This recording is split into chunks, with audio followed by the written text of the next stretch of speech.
Today's rhythm exercise is focus on the simple time signature 2/8. This is part 2 of 13.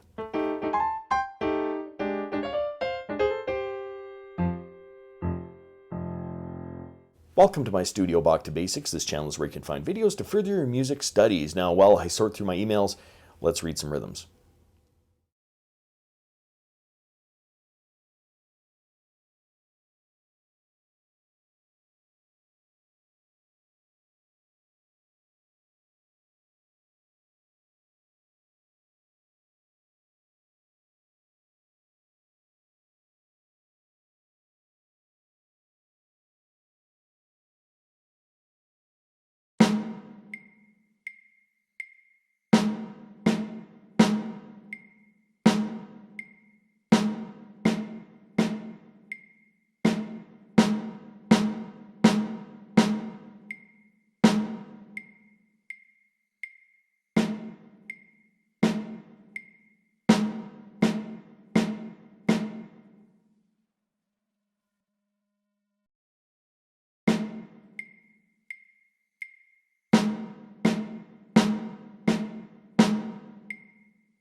If you found this video helpful, click like or subscribe, or visit my Patreon page linked in the description below for early access to videos like these and, well, whatever else I'm doing over there.